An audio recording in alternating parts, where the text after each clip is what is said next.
The 5 low-hanging fruits of developing your skill to combat stress are: number 1, uprooting anger; number 2, meditation and imagery; number 3 is self-disclosure; number 4 is rest and activity; number 5 is mindful eating.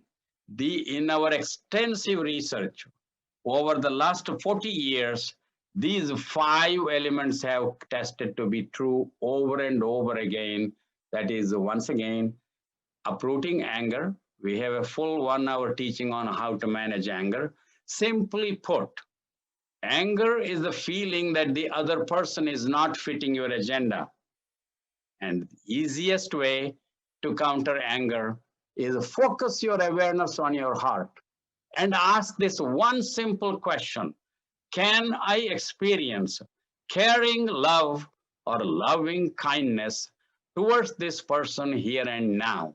When your mind says yes, you have exited from the judgmental anger mode and entered the camaraderie or the caring mode.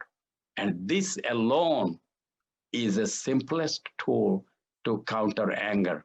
We have software, computer software, to demonstrate it. But you don't need all of that. Anytime and anywhere, whenever you meet any person, your friend or your enemy, ask this one question. Look at their eye and or even look at their heart and say, can I experience caring love or loving kindness towards this person now? When your mind answers yes, then you are in a state of heartfelt resonance that controls anger. So the second tool is meditation and imagery. Meditation can be, we teach, in a 1 hour session, but the simplest thing to learn is that meditation is exiting your conscious level. We human beings have 4 states of mind: being awake, sleep with dream, and sleep without dream, and then finally the meditative state, which is in Indian system called Turiya, which means it's the twilight state. It is neither morning nor evening. It is a twilight. And the twilight is before your sleep or before being awake. And that is the meditative state, alpha theta state, as we call it in brain waves. You can enter and exit it wherever you are, whenever you are, whenever you want, simply by focusing your awareness on your belly and observing your breathing. Whatever else you are doing in your life, you have to breathe anyway, right? If you have to breathe anyway, observe your breathing in your belly and in your belly button. And then you don't have to close your eyes. That is the simplest way of entering a meditative state. And the next tool is self-disclosure. We live in a culture we are so self-centered, and we have a tool called a time, touch, and talk. At the end of the day, you have a disclosure partner. If you don't have anybody, pick up the phone and talk to somebody. That is a time, touch, and talk. That is at least 15 to 20 minutes per day. Share your emotional experience. What happened to your body? How many times you had racing heart or sweaty palms or restless mind during the day, and why it happened and how you felt it and how you overcame it. This is called time touch.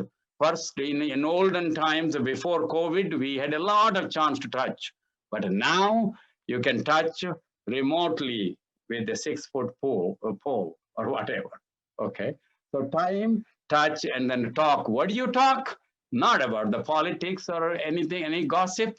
Talk about how your body manages that emotional action on your muscles, and organs of your body. Share it with somebody. That is healing. That is self-realization.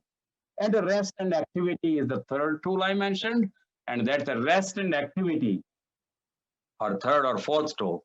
Rest and activity, synchronizing your life to sunrise and sunset, which is called circadian rhythm.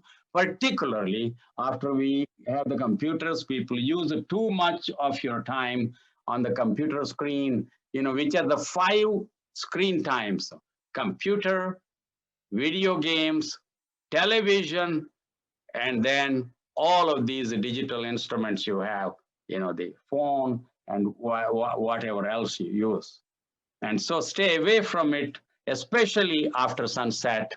And then if you have to, for any reason, use blue light blocking goggles so that your melatonin secretion synchronizes with the sunset. And then eating. Eating is the last tool. That is mindful eating is you are what you eat was our old slogan. And now you we added to that. You are when you eat. It is not only good food, but when you eat. You must eat between sunrise and sunset. And additionally, once every now and then, go on fasting, upavas. That heals you. That controls your stress. And so we have done extensive teaching on intermittent fasting. My favorite is 16-8, 16 hours of fasting and 8-hour window of eating. And that synchronizes, in fact, to your gut biome or gut bacterial system because they need some rest as well. And then you heal.